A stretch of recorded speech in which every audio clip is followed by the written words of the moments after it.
ایک قصاب تھا اور ہمسائے کی ایک کام کرنے والی لڑکی تھی، تو اس کے ساتھ اس کا معاشقہ چل پڑا، وہ عاشق ہو گیا اس کے اوپر۔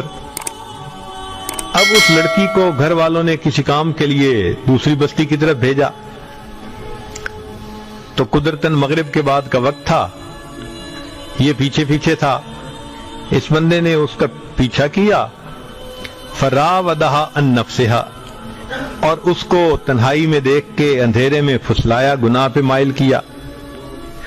وہ نیک بچی تھی، جب اس نے اسے کہا نا کہ میں تو تم سے بہت محبت کرتا ہوں، تو اس نے آگے سے کہا لا تفعل لأنا اشد حبا لک منک لی ولکنی اخاف اللہ۔ اس نے کہا تم میرے ساتھ گناہ مت کرو، جتنی محبت تم مجھ سے کرتے ہو اس سے زیادہ محبت میں تم سے کرتی ہوں، مگر میں اللہ سے ڈرتی ہوں، میں گناہ نہیں کر سکتی۔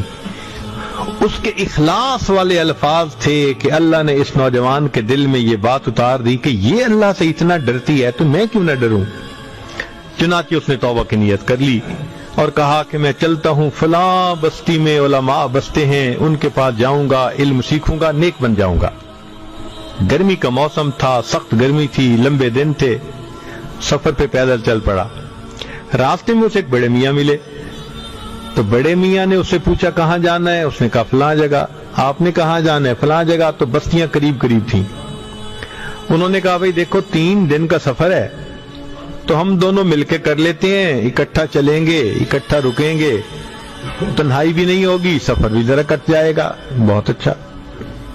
اب جب سفر شروع کیا تو ان دونوں نے یہ دیکھا، نوجوان نے بھی اور بڑے میاں نے بھی، کہ سخت دھوپ کا موسم ہے، مگر ان کے اوپر ایک بادل نے سایہ کیا ہوا ہے، اور جدھر وہ جا رہے ہیں بادل ساتھ ساتھ، بادل ساتھ ساتھ۔ تو اپنے دل میں بڑے میاں بڑے خوش کہ اللہ نے مجھ پر کرم کر دیا، گرمی میں مجھے بادل کا سایہ دے دیا۔ نوجوان بھی بڑا خوش کہ میں اس نیک بندے کے ساتھ چل رہا ہوں جس کی برکت سے میں دھوپ سے بچ گیا۔ 3 دن رات انہوں نے سفر کیا۔ جب الگ الگ ہونے لگے تو اللہ کی شان کے بوڑھے نے دیکھا کہ بادل کا سایہ نوجوان کے سر پہ، تو وہ بڑا حیران، لوٹ کے واپس آیا، اس نوجوان سے پوچھنے لگا کہ تمہارا کون سا عمل ہے جو اللہ کو بہت پسند آ گیا؟ تو نوجوان کی آنکھوں میں آنسو آ گئے، کہنے لگا میں تو گناہگار انسان ہوں، اتنی سی بات ہے کہ میں نے اللہ کے خوف کی وجہ سے یہ زنا کا گناہ چھوڑا تھا۔ میرا مالک کتنا کریم ہے، اس نے اولیاء کی مانند مجھے گرمی کے موسم میں اپنا سایہ عطا فرما دیا۔